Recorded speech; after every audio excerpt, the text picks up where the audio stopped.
The forge of Caedmon Hollow had not seen a king in 11 generations. Ivenna Thrace knelt in the soot beside her father's anvil, her calloused hands pressed flat against the cold iron, and listened to the sound of horses she should not have been hearing. 12 riders, maybe 14. Their hooves struck the frozen road in a rhythm too disciplined for traders, too quiet for soldiers passing through. Royal escort. She did not move, did not breathe. The fire in the great hearth had burned low through the night, and the gray dawn light that filtered through the soot-blackened windows fell on the thing she had been working on in secret for 27 days.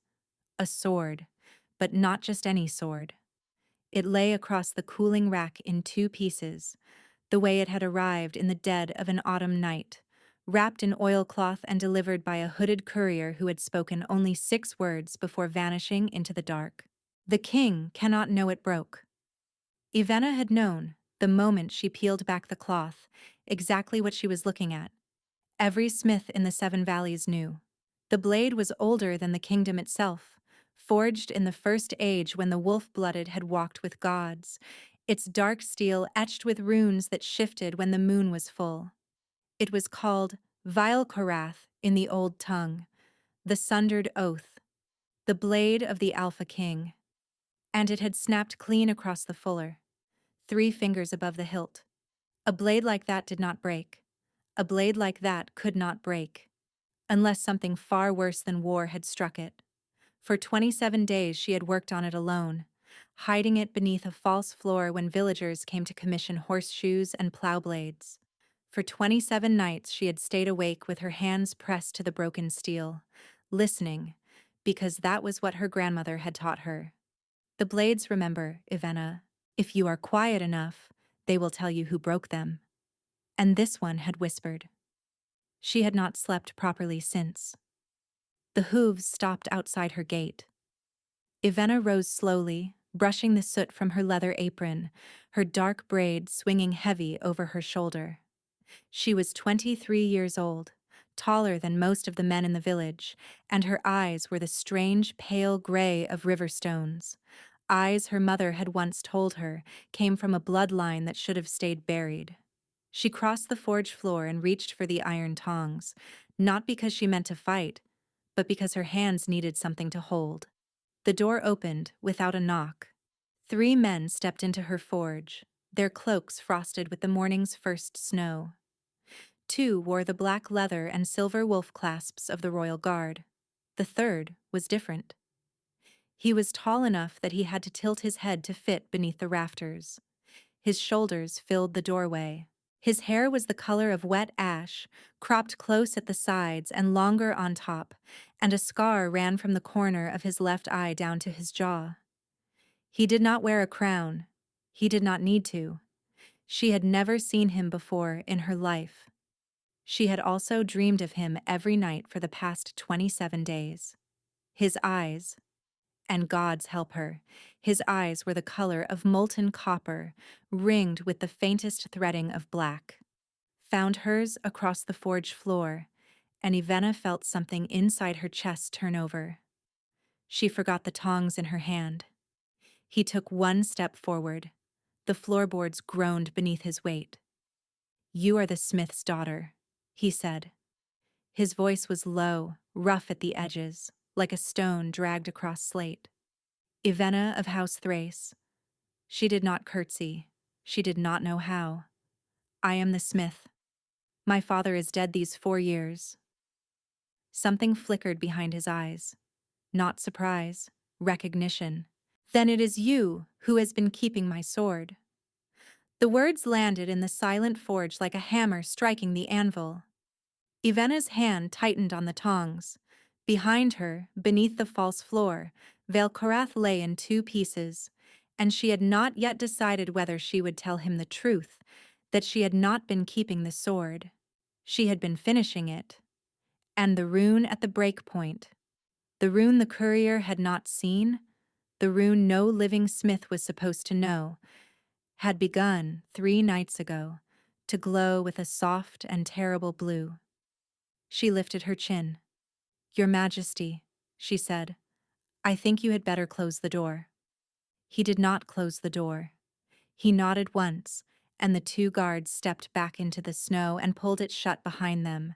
And then it was only the king and Ivenna and a fire that had begun, without her tending it, to burn higher in the hearth. Ivenna had heard stories all her life about Corin Verilis, the Alpha King of the Northern Crown. The wolf who had taken the throne at 19 after his father was murdered in his own bedchamber. The warrior who had crushed 3 border rebellions before he was 25.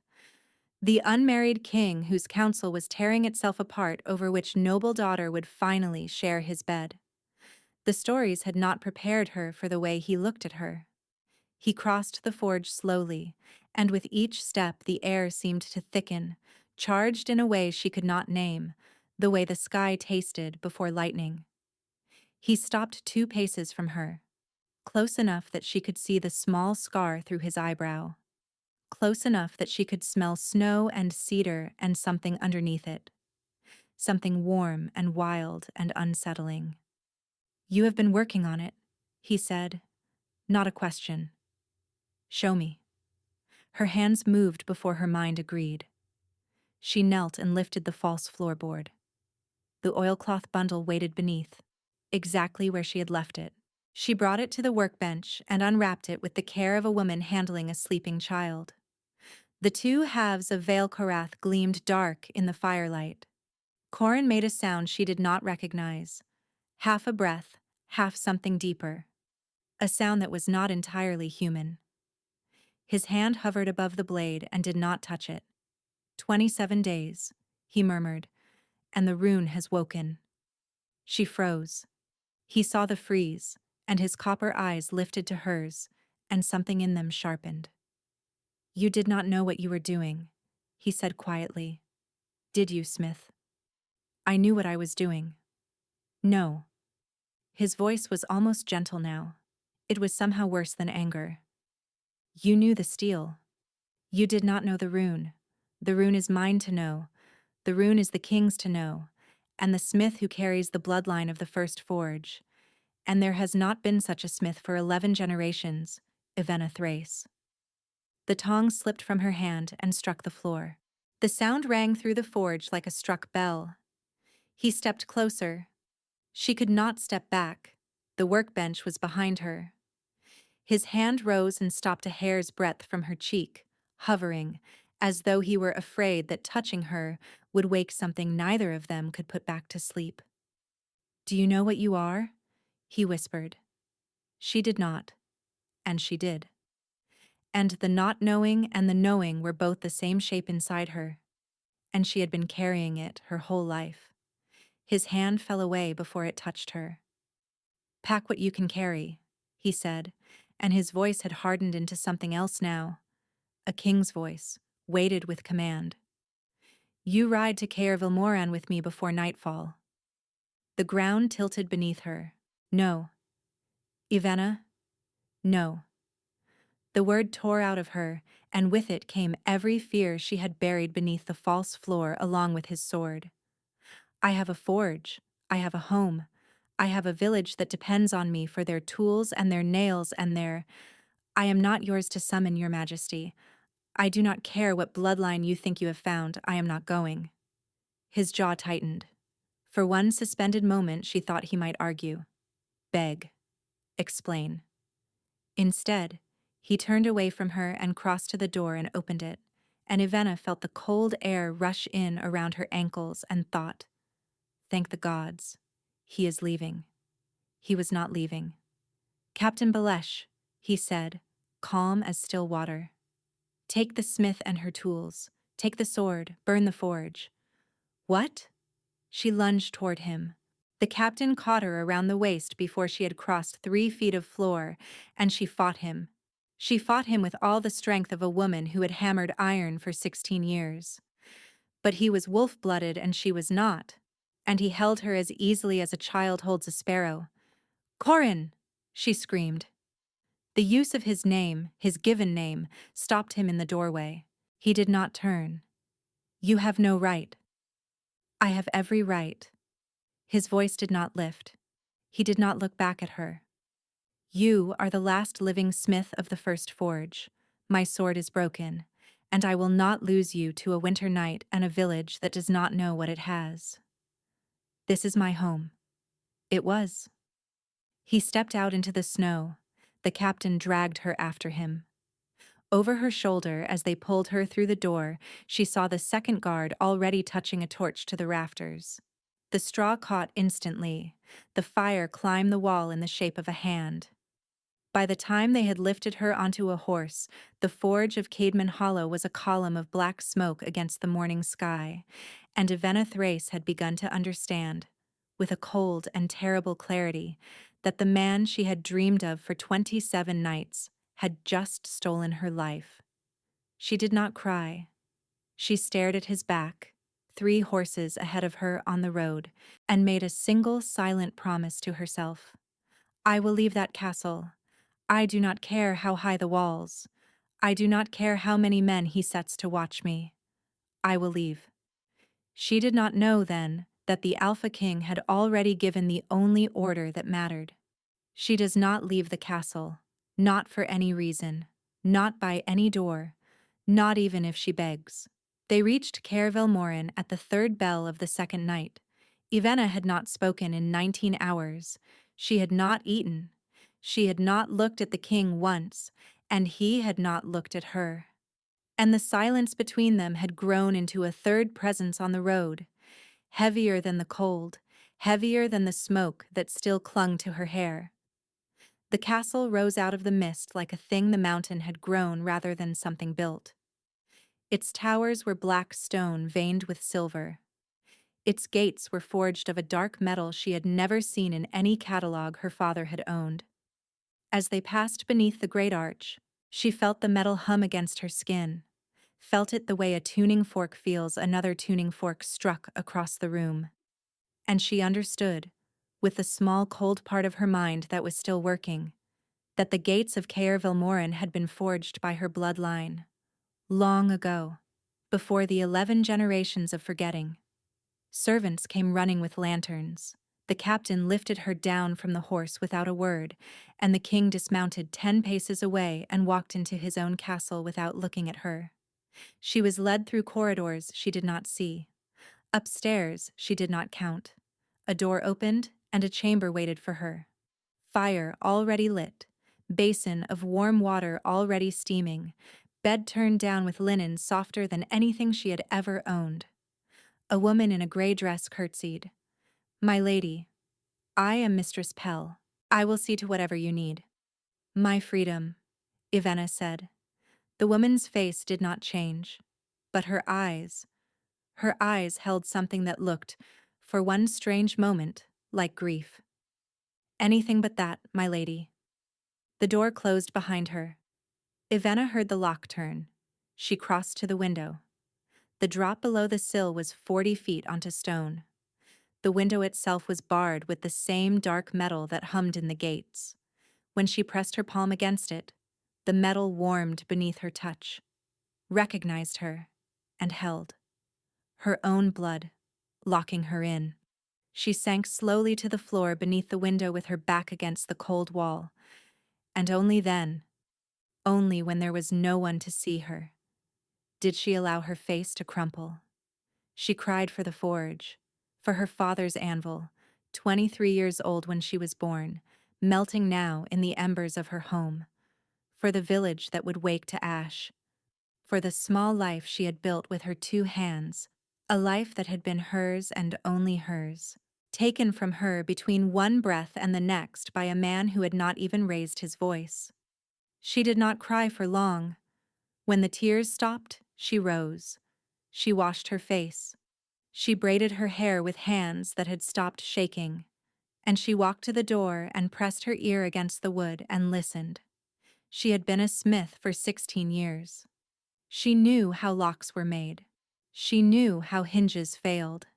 She knew, better than any noble lady in this castle would ever know, the secret weaknesses of every bar of iron between her and the open sky. "I will leave."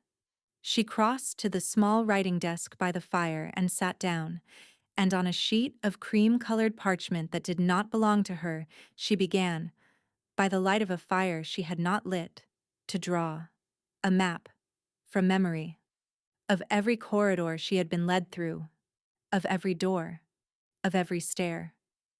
Outside her window, in the courtyard 4 floors below, a wolf was howling. It was a long sound, ragged at the edges. The kind of sound a creature makes when it has been holding something in for a very long time.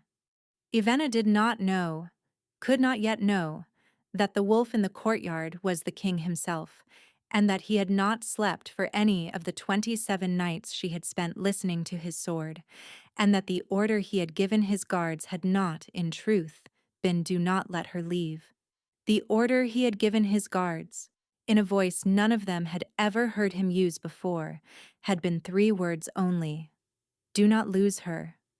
And in the highest tower of Caer Velmaran, in a room lined with mirrors that should not have been there, a woman with hair the color of dried blood was looking down into the courtyard at the howling wolf, and she was smiling. She had waited a very long time for the smith to come home. 41 days. Ivenna counted them on the inside of her wardrobe door, scratched into the wood with the bent end of a hairpin she had stolen from Mistress Pell's apron on the 3rd morning. Each scratch was no longer than a fingernail. Each one was a promise. 41 days, and she had not once been permitted past the 2nd landing. The castle had given her everything she did not want: a wardrobe of dresses and silks she could not name, a standing tray of food that arrived 3 times a day whether she ate it or not, a small library of books on metallurgy and runecraft that someone had clearly chosen for her with care. Mistress Pell brought her hot water in the morning and warm milk at night, and asked her each evening in the same gentle voice if she required anything else. "My lady." Ivenna had stopped answering after the 1st week. She had, however, stopped trying to escape after the 2nd. Not because she had given up, because she had learned. The dark metal in the window bars warmed when she touched it. The dark metal in the door hinges did the same. The hum she had felt in the gates on the night of her arrival was woven, she now understood, into every stone of Caer Velmaran, into the mortar itself, in veins so fine she would never have seen them if her hands had not begun, around the 9th day, to tingle whenever she walked too close to a wall. The castle knew her blood. The castle was built of her blood, and she could not break out of a thing her own ancestors had locked. So she had begun, instead, to listen. She listened to the footsteps in the corridor, to the bells from the courtyard, to the way the servants spoke in lowered voices when they thought she was reading, and the way they fell silent whenever a particular name was mentioned. A name she had not yet caught, only the shape of it, 2 soft syllables that the staff of Caer Velmaran said the way villagers spoke of disease. She had not seen the king once since he had walked away from her in the entrance hall. Not once. 41 days, and the man who had burned her forge had not so much as opened her door. It was on the morning of the 42nd day that her tray arrived with something new on it, a folded scrap of parchment, tucked beneath the bread. Ivenna set down her cup. She glanced at the door. She slid the parchment into her sleeve, and only when she had retreated to the window seat with her back to the room did she unfold it. 3 words, in a hand she did not know. "The blade is moving." She read it twice, 3 times. The bread on the tray went cold. The blade was moving. She had left Vial Carath on her workbench in 2 pieces. The king had taken it from her forge wrapped in oilcloth, and she did not know what had been done with it since. She had assumed he had locked it away in some vault, the way kings locked away the things they could not yet understand. But blades did not move on their own, unless someone was finishing the work she had started. Ivenna folded the parchment small enough to hide in her palm, and she rose, and for the first time in 41 days she crossed to the door and knocked on it from the inside. The bolt drew back almost at once, Mistress Pell's face tight with surprise. "My lady, I want to see the king." The older woman did not move, did not blink, did not, Ivenna noticed, look surprised so much as braced. That is not a thing, Mistress Pell said carefully, that I am permitted to grant. Then who is? My lady, please. Who is permitted, Mistress Pell? Tell me his name. The woman's mouth opened, closed, and then, slowly, carefully, like someone passing a live coal hand to hand, she said, "The Lady Marith would speak with you, if you are ready to be spoken to." It was the second time Ivenna had heard a name said in that particular tone. It was the first time anyone had said it to her face. She made herself smile. It was not a real smile. It was the one her father had taught her to use with men who came to the forge meaning to cheat her on a price. "Then take me to her." Mistress Pell led her up. Not down, which was where Ivenna had assumed the audience chambers would be, but up, through a stair she had not known existed, behind a tapestry in a corridor she had walked past 40 times. The stair was narrow. The walls were close. The air grew thinner with each turn, and colder, and the dark metal hum she had grown so used to begin around the 5th landing to change, to thin out, to falter, as though the ancient veins of her bloodline did not quite reach this far up. They climbed for a long time, when the stair finally ended at a door of pale wood, in a castle of black stone. Mistress Pell stopped and turned. "My lady," she said, very quietly, "may I give you a piece of advice that will cost me my position if it is repeated? Speak. Do not let her touch your hands." The older woman did not wait for a response. She knocked once. The door opened of its own accord. The room beyond was lined floor to ceiling with mirrors. Ivenna stepped inside and felt, for one disoriented moment, that she had walked into the inside of a jewel. Every wall threw back her reflection. The fire in the hearth was reflected 100 times, each one slightly out of step with the others, as though the flames in some of the mirrors were burning in a slightly different draft than the flames in the room itself. A woman stood by the window with her back to the door. Her hair was the color of dried blood. It fell to the small of her back, unbraided, and when she turned, Ivenna saw a face that should have been beautiful. High cheekbones, a long pale throat, eyes the green of old bottle glass, and that was, instead, almost beautiful, in the way a wax figure is, almost a person.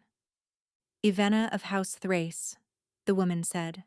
Her voice was warm, her smile was warm, nothing about her was warm. "How thoughtful of you to come visit at last. I had begun to think you did not care for company. You sent the parchment. I sent a great many things."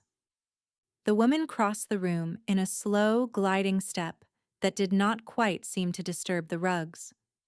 "I would offer you wine, but I think you have not come for wine." "I would take an explanation." "Of course you would. You are a smith.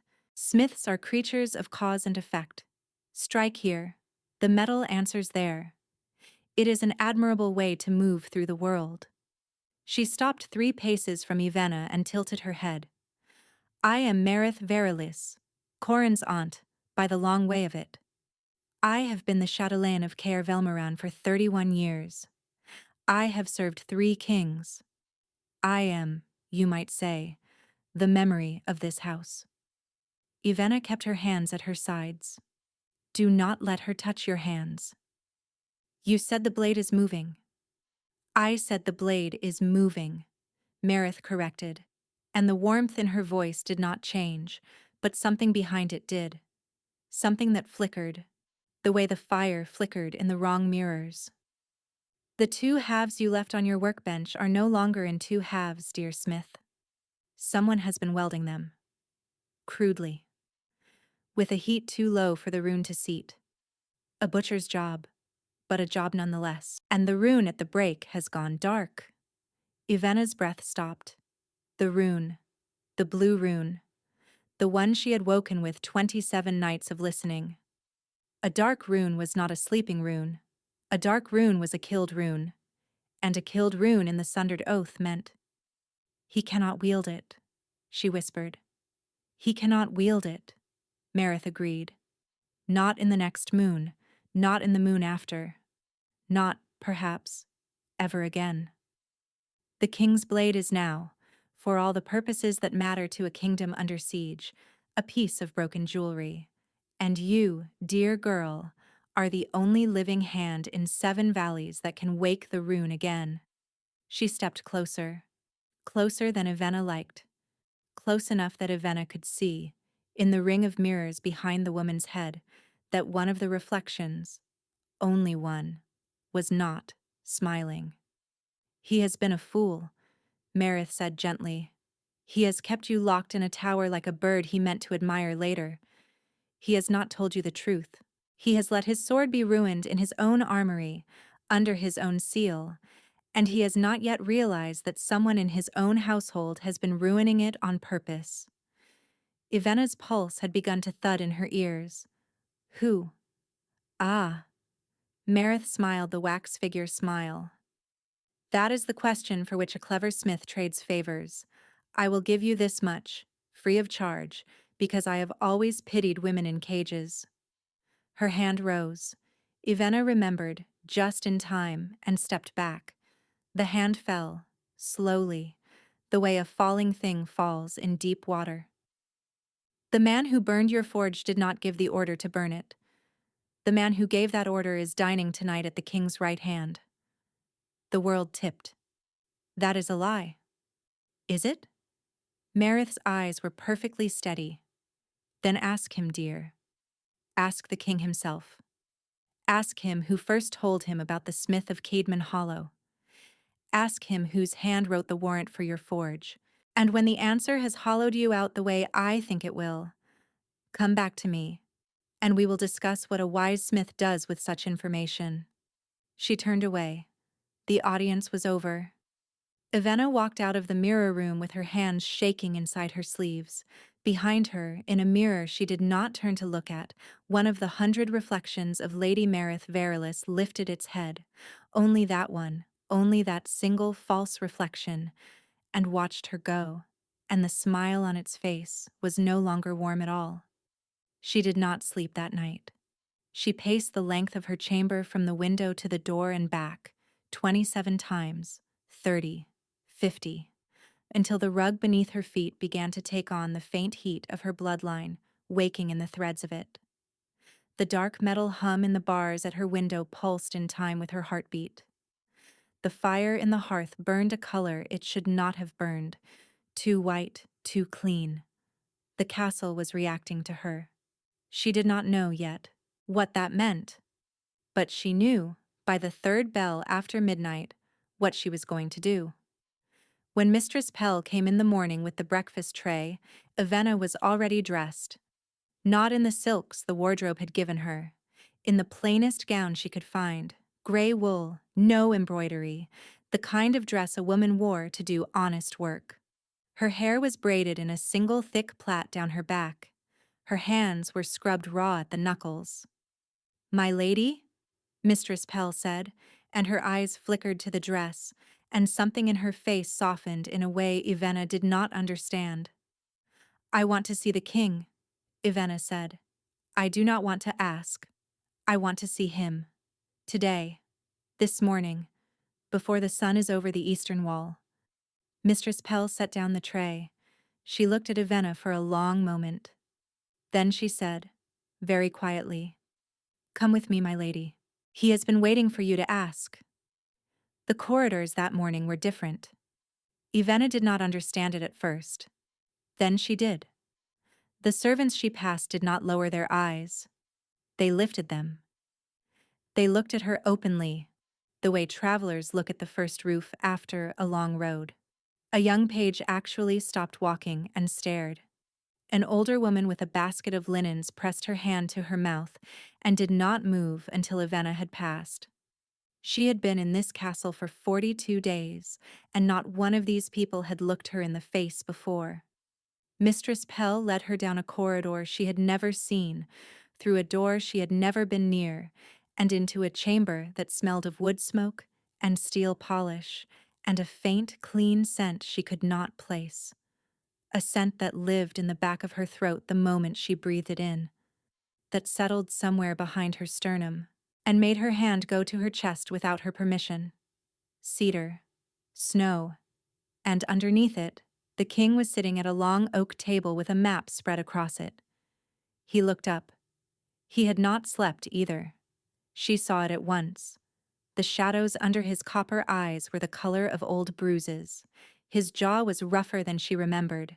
He was wearing a plain, dark shirt, the sleeves shoved to his elbows, and on the table next to his right hand sat a wooden box, long, narrow, banded with the same dark metal as the gates, the box that held his sword. He stood up when he saw her, slowly, like a man rising in church. "Ivenna." She did not let him speak again. "Who burned my forge?"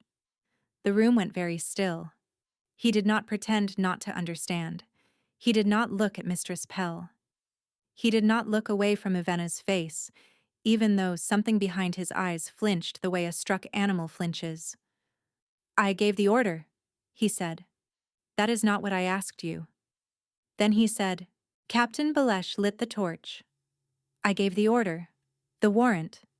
The warrant that said the smith of Caedmon Hollow was to be brought to Caer Velmorin with all her tools and the work upon her bench, was written by my hand and sealed with my seal." "And who?" Ivenna said, and her voice had gone very quiet, very level. "Told you about me." His copper eyes held hers. For one heartbeat, 2, 3. He did not answer. And then he said in a voice that was no longer a king's voice, and was instead the voice of a man who had perhaps been waiting 42 days to be asked this question. "My aunt, Lady Marith. She came to me on the night your sword broke, and told me there was a smith in Caedmon Hollow with the old blood in her hands, and that if I did not bring her to the castle before the next moon, I would lose the kingdom." The floor seemed to drop a quarter-inch beneath Ivenna's feet. "She told you," she whispered. "Ivenna, she told you. About me, about the forge, about the bloodline." "Yes." "And the sword?" He did not answer. "Corin." She took one step toward him and another, and the dark metal veins in the floor answered her, hummed up through the soles of her plain leather boots into her ankles, into her knees. "Did your aunt tell you the sword was broken? Or did she give you the sword already broken?" He went the color of old paper. The wooden box on the table, the box with the dark metal bands, gave a single, small, terrible click, the way a lock clicks when it has been waiting a long time to open. And from the corridor outside, very faintly, very far away, Ivenna heard the sound of a woman beginning to laugh. The laughter stopped before Corin reached the door. He moved faster than Ivenna had thought a man his size could move, was across the chamber and through the door in 3 strides. And she heard his boots strike the corridor stones in a rhythm that became, between one breath and the next, the 4-footed gallop of a wolf. The sound faded toward the south stair. She stood alone in the chamber with the wooden box on the table. It clicked again. Ivenna did not think. She crossed to the table and laid her hands flat on the lid, and the dark metal bands warmed under her palms. But this was different. This was the whole castle leaning in to listen. The lid lifted of its own accord. Valkorath lay inside on a bed of black velvet, whole, or the shape of whole. Some hand had welded the 2 halves together at the break, ground the seams smooth, polished the steel until it gleamed, and done it badly. The seam was flat. There was no rune at the break point at all. The dark steel that had whispered to her for 27 nights had gone silent. "Killed," Marith had said. "A killed rune." But Marith had lied about the killing. Marith had done the killing herself. Ivenna's hands were shaking. She made them stop. She lifted the blade out of the box. It was lighter than it should have been, the wrongness of it like cold water against her skin, and she carried it across the chamber to the hearth and laid it on the stones. She had no anvil, no hammer, no fire hot enough. She had her hands. She had the bloodline that had slept in her family for 11 generations and had begun, somewhere between the burning of her forge and the climb of the mirror tower, to wake. She knelt beside the blade and pressed her right palm flat against the false seam. For one terrible moment, nothing. Then the steel screamed. It was not a sound she heard with her ears. It was a sound she heard with her bones, with the small hollow places behind her teeth. The blade screamed, and Ivana saw, behind her eyes, every hand that had ever touched this sword. The first king who had carried it, the smith of the first forge who had hammered it. The night, 3 months ago, when a woman with hair the color of dried blood had stood over it in a vault beneath this very castle and laid a single drop of something black on the place where the rune had lived and unmade it. Not broken, unmade. Ivana gasped and pulled her hand back. Her palm was smoking. My lady, Mistress Pell, in the doorway, her face the color of ash. My lady, your hand. Get me a hammer. A hammer, Mistress Pell, the smallest you can find, and a chisel, and a pail of cold water. Now! The older woman ran. Ivana sat back on her heels and looked at her smoking palm. The skin was unbroken. There was no pain. There was, instead, a feeling like a door opening in a room she had not known had a door. The dark metal in the floor was singing now, not humming, singing. The whole castle was singing. She pressed both hands flat to the stone and closed her eyes. Show me, she said. Not aloud, not in any tongue she had been taught, but in the older language her grandmother had whispered into her hair when she was small. Show me what she did, and the castle showed her. A vault 3 floors beneath the throne room. A door of dark metal that opened only to a Verilus hand. The blade laid on a black stone table. Marith Verilus with her sleeves rolled to her elbows and a small glass vial in her steady hand. The drop of black liquid. The whisper of 3 words in a tongue that should have been dead 1,000 years. And then, Ivana saw what she had not been meant to see. The vial had not been Marith's. A second hand, a man's hand, gloved in pale leather, had passed it to her across the black stone table. Ivana could not see his face. She could see the cuff of his sleeve, dark green, embroidered in silver thread with a sigil she had never seen before. 3 crossed arrows, bound at the center with a circle. The sigil of someone who dined, Marith had said, at the king's right hand. Mistress Pell came back at a run with a hammer and a chisel. Ivana opened her eyes. Set them down, she said, and then go find the king. Find him now. Tell him. She stopped. Outside the window, very far away, a wolf had begun to howl. Then a second. Then a dozen. The howling came from the southern wall, and it was not the lonely howl of the king she had heard from her tower window. This was a hunting cry. Wolves who had found something. Or wolves who had been let find something. Ivana's blood went cold. Tell him, she said, that his aunt has not run. Tell him she has gone to whoever stands at his right hand. Tell him to stop chasing her and come back. The chamber door slammed open. Captain Balesh stood there with his sword drawn, his face streaked with blood that was not his own. 2 of his men braced behind him. My lady, he said, and his voice was raw. The south wall has been breached. We have wolves in the courtyard who do not belong to this house. The king is cut off in the kennel yard. You must come with me. Where? Anywhere. Anywhere in this castle is no longer safe. Ivana looked at the blade on the hearthstones, at the hammer and chisel on the floor, at her smoking palm. No, she said. There is one place that is safe. Take me to the vault beneath the throne room. The one with the dark metal door. The captain's face went still. My lady, that vault is sealed. It opens only to a Werewolf's hand. I know. Then it will not open for you. Ivenna picked up the hammer in one hand and the chisel in the other and the broken sword across her forearms, and she stood up, and the dark metal veins in the floor of Caer Velmoran lit beneath her boots, like coals waking under a bellows. It will open for me, she said. And it did. Captain Belesh had served 3 kings and seen perhaps 20 things in his life that no living man could explain. He had never, until that morning, seen a door of dark Verelis metal open to a hand that was not Verelis. It opened for Ivenna the way a flower opens to the sun. She walked through it without looking back. The captain followed her, his sword still drawn, his men at his shoulders. The corridor beyond was lit by no torch. The dark metal in the walls gave light. A pale, steady blue that cast no shadow.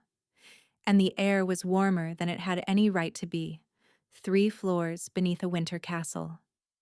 My lady, the captain said, and his hard voice was not hard. I have served this house for 18 years.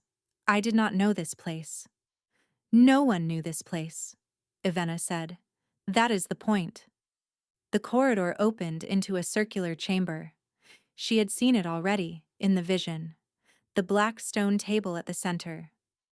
The walls lined with niches, each one holding a thing, a circlet, a dagger, a bone flute, a folded gray cloth, that she did not recognize, but that her hands, somehow, did. She walked past them all and laid Veilkarath on the black stone, set the hammer beside it, and the chisel, and turned to Captain Belesh. I need you, she said, to do exactly what I tell you. Hold your sword between me and the door. If anything that is not the king comes through it, kill it, even if it speaks, even if it begs, especially if it begs. Captain Belesh did not waste words. Yes, my lady. She turned back to the blade. The wrongness of the welded seam was worse here. In the singing light of the dark metal, the false weld looked like a scar on a child's face. Ivenna laid her left palm flat against the seam, and her right hand around the hilt, and she closed her eyes, and she did the only thing her grandmother had ever made her promise to do if the moment came. She listened. The blade had no rune now. The rune was unmade. But the place where the rune had lived still remembered. That place had the shape of the rune the way a riverbed has the shape of a river even in the dry season.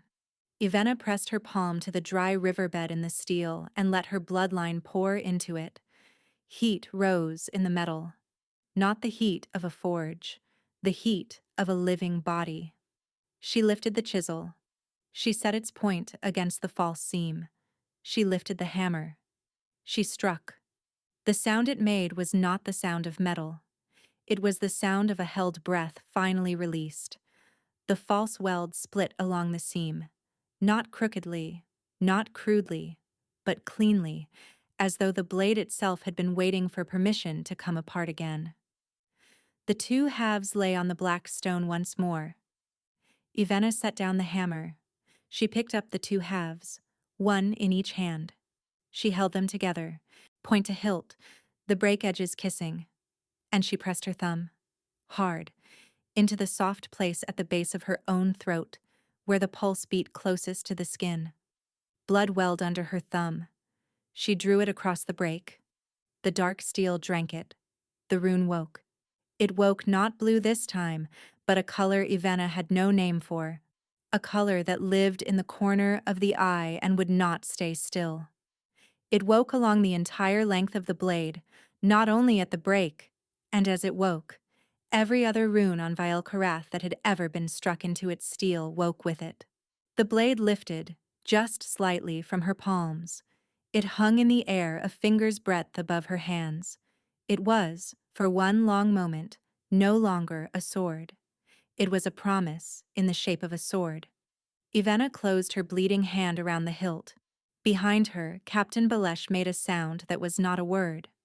Behind him, in the corridor, footsteps were coming. Many footsteps. Running. The first figure through the door was a man Ivana had never seen. He wore a dark green cloak. The cuff was embroidered in silver thread, with 3 crossed arrows bound at the center with a circle. He saw her. He saw the blade. He saw the rune. His face did a thing that Ivana would remember for the rest of her life. A small, private, appalled thing. The look of a man who has just understood that the careful building of years has fallen down in the space of an afternoon. Lord Senar, Captain Balesh said softly, I had so hoped it would not be you. Lord Senar did not answer the captain. He looked at Ivana, and his face rearranged itself into something almost gentle, and he said, Smith, listen to me. Whatever Marith has told you, she has told you to use you. Whatever the king has told you, he has told you to keep you. I am the only man in this castle who has ever meant to set you free. Put down the blade and walk out with me, and you will be on the southern road by nightfall. The blade in Ivana's hand grew warm. The dark metal in the floor sang. She thought of her forge, of the column of smoke against the morning sky, of 41 days behind a barred window, of Mistress Pell saying he has been waiting for you to ask, of the wax figure's smile in the mirror tower, of a gloved hand passing a vial across a black stone table. My lord, she said, and her voice was perfectly steady, I do not need any man in this castle to set me free. I am the only one here who was never locked. Captain Balesh moved. His sword took Lord Senar across the wrist of his sword hand before the lord had even drawn. The gloved hand fell to the floor, still holding a small glass vial it had been about to break. And Senar was on his knees screaming, and the captain's men were on him and the vault door, behind them all, slammed shut of its own accord, sealing the corridor outside. Ivana stood at the black stone table with Valkarath whole in her bleeding hand, and she understood, finally, what it meant to be the last living smith of the first forge. The castle would let her out of this vault when she was ready to leave it. No one else could come in. And somewhere on the other side of that sealed door, the king was fighting alone. She turned to Captain Balesh. Tell your men to hold this room, she said. Tell them not to open this door for anyone but me. I am going to find the king. My lady, there is no door out of this vault but the one we came through. Ivana smiled. It was a smith's smile, the kind a smith uses when she knows a thing about iron that the man across from her does not. Captain, she said, this castle was built by my blood. There is always another door. She turned to the wall behind the black stone table. The wall with no niche, no carving, no seam. And she laid her bleeding palm flat against the dark metal veining the stone. The wall opened. The passage behind the wall was narrow and old, and lit by the same dark metal blue as the vault. It climbed. Ivana climbed with it. The blade in her hand grew warmer with each turn of the stair, as though it knew where it was going better than she did. Her bleeding palm had stopped bleeding. The cut had closed without scarring, and where the blood had run down the inside of her wrist there was now a thin line of the same dark metal that hummed in the walls. A vein of it, sunk into her skin, as though her body had begun to remember what it was made of. She did not stop to look at it. The stair ended at a stone the size of her shoulders. She pressed her palm flat to it. The stone slid sideways. She stepped through into cold air and the smell of horses and blood, and she understood after a stunned heartbeat that she had come up through the floor of the kennel yard. The kennel yard was a slaughterhouse. There were perhaps 30 wolves down, some belonging to the house, some not. There were perhaps a dozen men down, torches burned in the snow. The air smelled of iron and wet fur and a sweet underneath that she did not let her mind name. In the center of the yard, ringed by 4 wolves that did not belong to the house, was a single great black wolf with copper eyes. He was bleeding from his shoulder, his flank, his throat. He was on 3 legs. The fourth, the right foreleg, hung the way a leg hangs when a bone in it has gone where bones should not go. The 4 ringing wolves were circling him in the slow, patient pattern of hunters who knew the kill was a matter of time. Ivana walked into the yard. She did not run. She did not shout. She walked with Veil Karath bare in her right hand, and the rune along its blade burning the color that was not quite blue, and the dark metal veins in the courtyard stones lit beneath her boots one by one as she crossed them. A path of cold blue fire opening toward the wolf in the center of the ring. The 4 hunting wolves turned. They saw her. They saw the blade. One of them, the smallest, the one nearest to her, flinched. Its hackles dropped, its tail tucked. Its yellow eyes went wide and white-rimmed, and it backed away from her one slow step at a time, without ever taking those eyes off the rune. The other 3 were braver, or stupider. They came at her together. She did not know how to use a sword. She had made hundreds of them. She had never, in 23 years, drawn one in anger. The blade did not seem to care. Velkarath moved in her hand, the way water moves in a riverbed, the way a song moves through a singer. With every smith who had ever shaped it, and every king who had ever carried it, and the 11 generations of her own bloodline that had been quiet for so long. The first wolf came in low.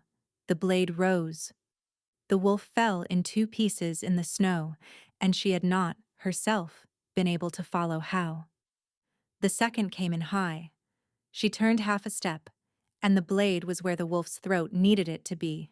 The third did not finish its leap.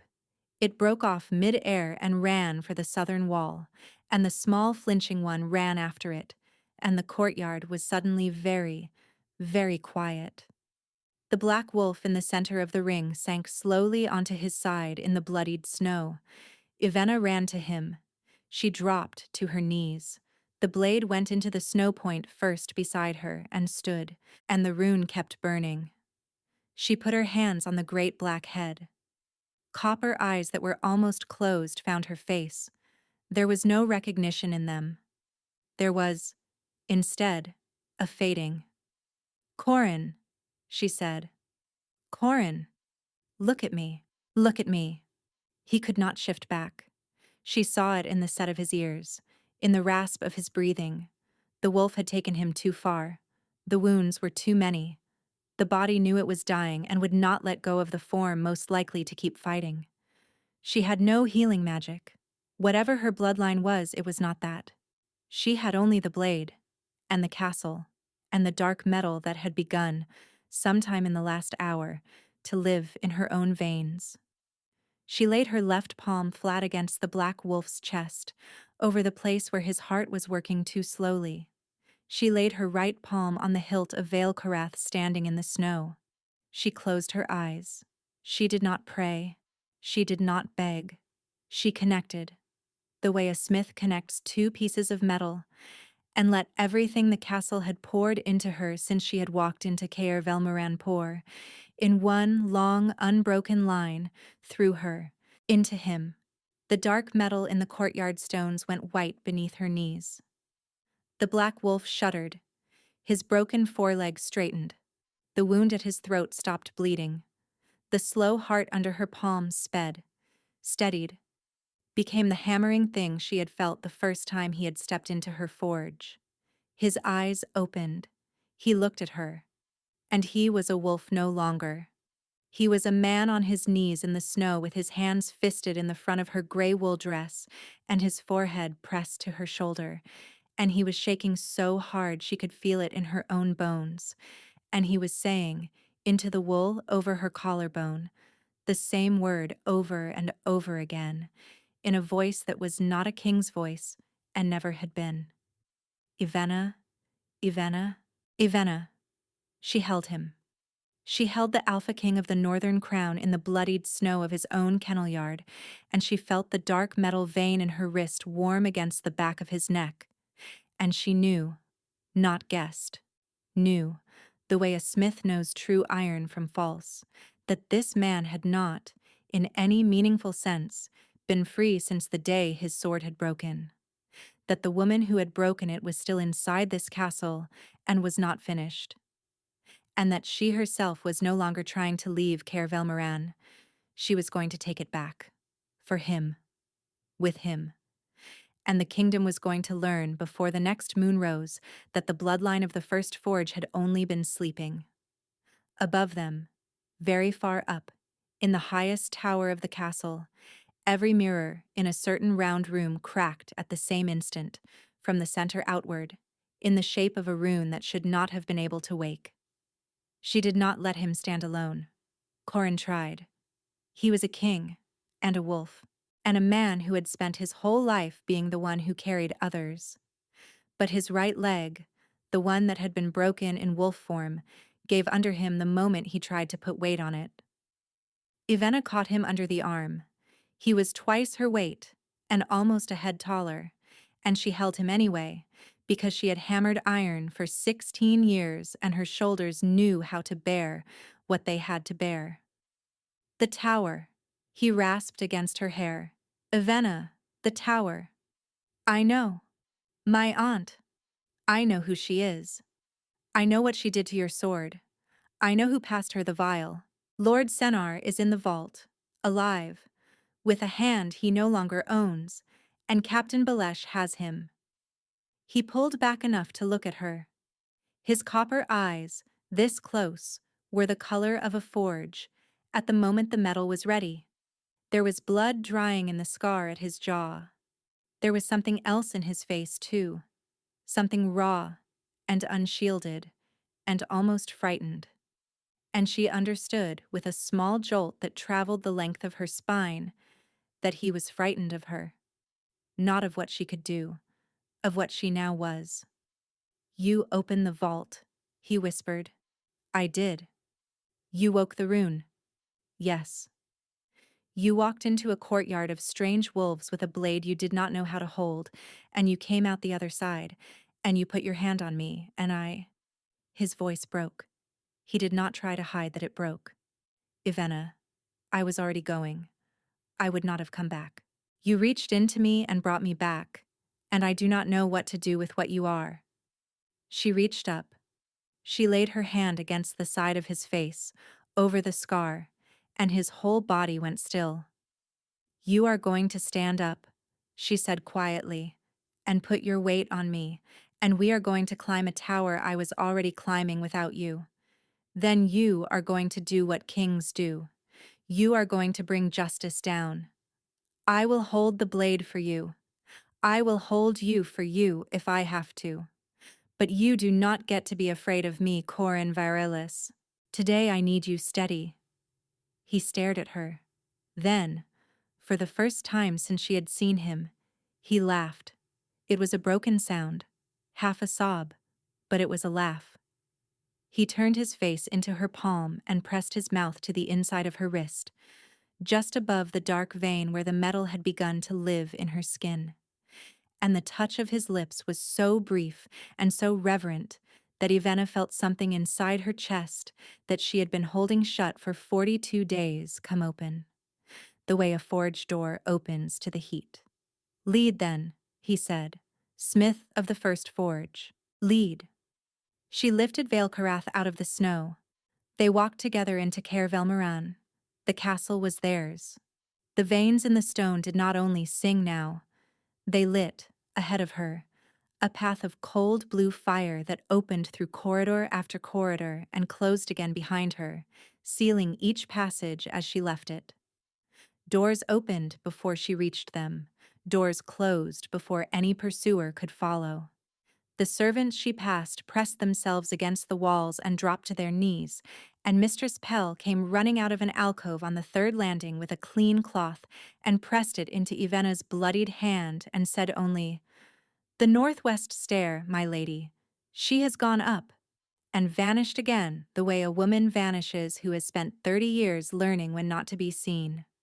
The northwest stair was the one behind the tapestry. Ivana climbed it with Corin's arm across her shoulders. He could walk now. The leg was holding. But she did not let him take his weight off her, because the thing waking in her wrist was warmest where her skin touched his, and she could feel more of his strength coming back with every touch. Forge magic. Smith magic.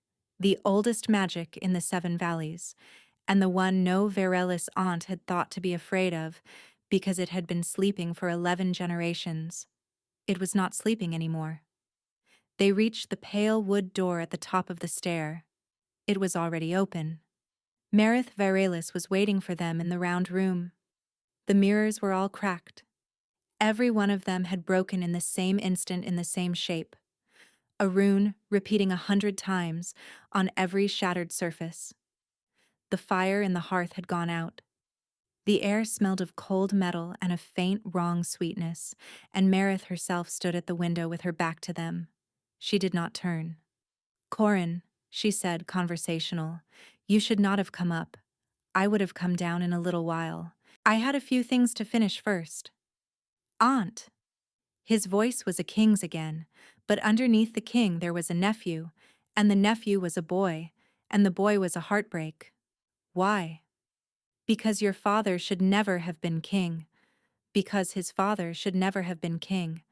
Because the line of Verelis took this castle from a Smith house 11 generations ago and pretended the Smith house had died, and I have spent 31 years walking the halls of a stolen home." She turned now. Her face was the same wax figure beauty, but the wax had begun to crack. Fine lines through the skin around her eyes and mouth, the way the mirrors had cracked. "I was going to give it back, Corin, to the Smith house, to her. I needed your sword broken. I needed her here. I needed her blood on the rune, and you out of the way for the small space of 1 moon, and the kingdom would have woken to its proper queen and forgotten you in a season." Senner agreed. His family had its own grievance. It was clean. "You burned her forge," Corin said. "I did not burn her forge. You burned her forge. I only had to mention her, and you, proud, frightened, hungry boy that you are, you sent the warrant. You sent the captain. You did the cruel thing for me, and I did not even have to ask." She smiled the wax smile. "That is what you are for, nephew. That is what your line has always been for. The cruelty that the Smith house was too gentle to do for itself." Ivana stepped forward. "You wanted me on the throne," she said. "Yes. You broke a sword that has been in this kingdom for 1,000 years. You let strange wolves into the courtyard. You almost killed your nephew in his own kennel yard. You almost killed me, twice by my count. And you did all of it because you wanted to hand me a crown I never asked for." "I did it," Marith said, "because the Smith house should have had the crown. Because I am the last living person in this castle who remembers what was taken. I did it for you, Ivana Thrace, whether you have the wit to thank me or not." Ivana lifted Velkarath.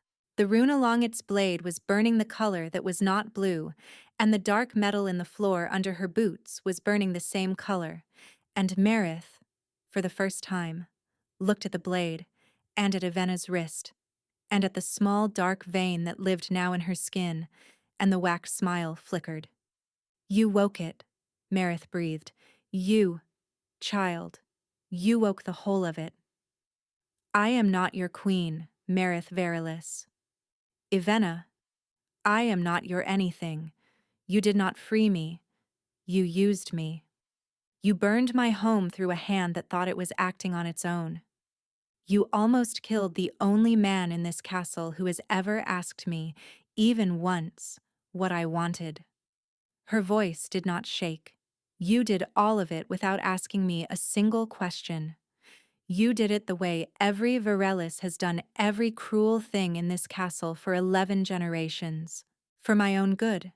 Marith's face went pale. "And the Smith house," Ivana said, "does not do things for people's own good. The Smith house asks." She lowered the blade. Marith stared at her. "You will not strike me," Marith whispered. "No, I will not strike you. The blade is not for that. The blade is for the rune, and the rune is awake, and the rune knows what you did to it. She laid the flat of Veilkarath against the dark metal vein in her own wrist. The rune unmade itself. It did not fade. It did not dim. It poured itself in one long, unbroken line of cold blue fire, out of the blade and through her wrist into the floor, and through the floor into the walls.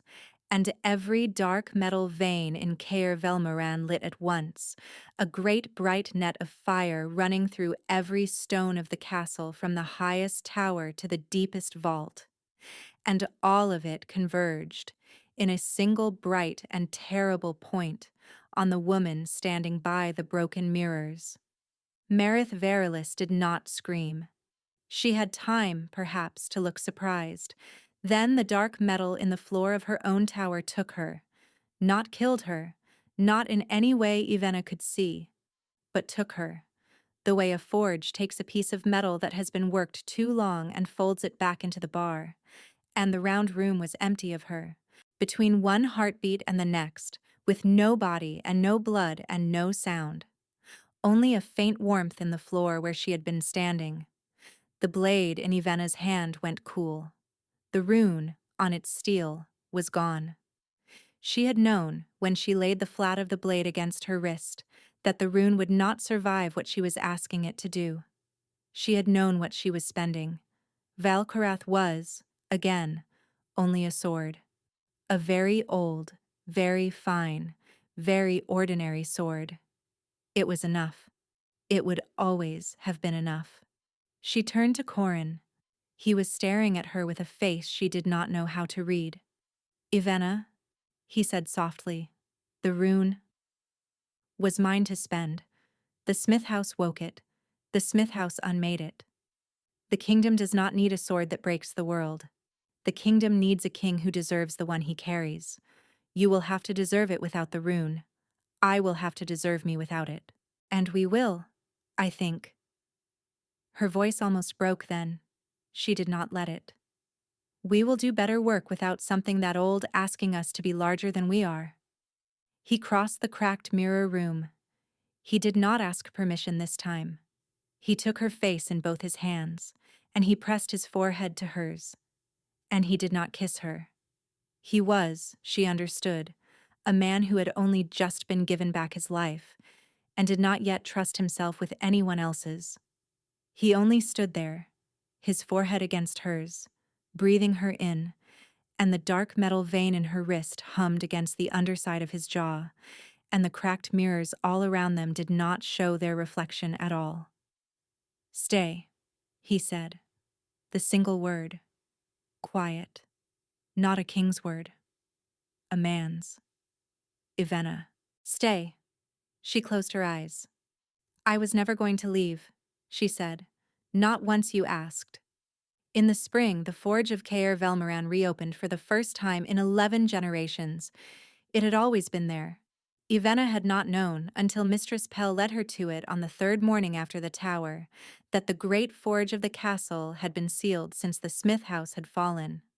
The doors had been mortared shut. The chimneys had been bricked over. A ballroom had been built across its entrance. 3 kings had walked over its anvil without ever knowing the anvil was beneath their feet. Corin opened it himself, in the end, not with hammer and chisel, with his hands. He stood in the ballroom and laid both palms flat against the false wall and said, in the rough voice that was only ever his when he was speaking to her, "I have been a poor steward of my own house. Open, please." And the wall opened, because the castle had been waiting a long time for any Virilis to ask. The forge inside was untouched. Cold. 11 generations cold, but untouched. The anvil was twice the size of her father's. The hammers hung in their racks the way hammers hang when someone has put them down, meaning to come back tomorrow. She walked to the anvil. She laid her hand on it.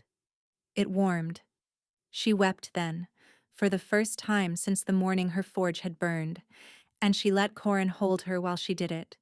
And she did not feel small in his arms, and she did not feel kept. The trials came in the summer. Lord Sennar lost his head before the assembled houses, and his family lost its lands, and the gloved vial that had unmade a rune was dropped, by Ivena's own hand, into the deepest fire of the reopened forge. It did not burn, it melted. The forge took it the way the floor of the mirror tower had taken Marith Verilis, and Ivena did not ask where either of them had gone, because there are some questions a smith does not ask, and she was, finally, learning which ones.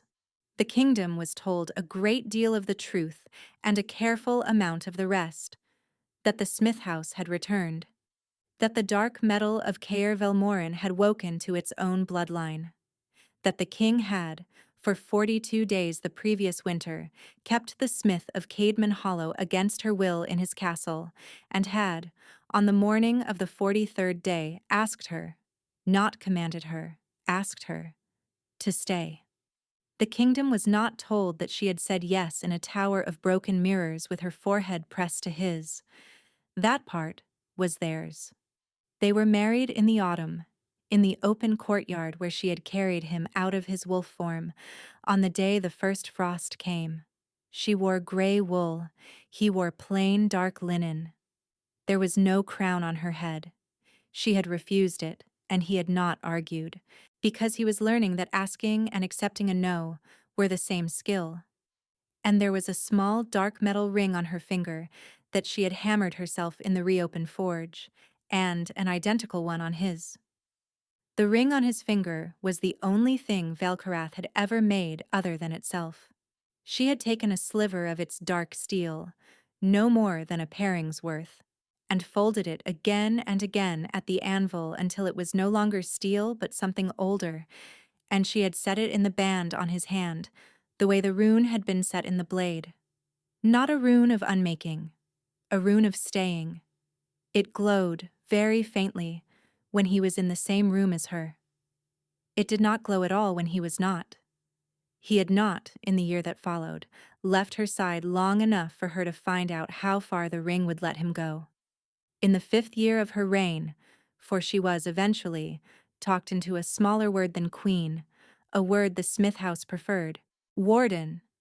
Ivena Thrace bore a child in the room above the reopened forge, with the sound of the hammers below her, and the dark metal veins of Caer Velmorin lit, every one of them, in the moment of the child's first cry. The child was a girl.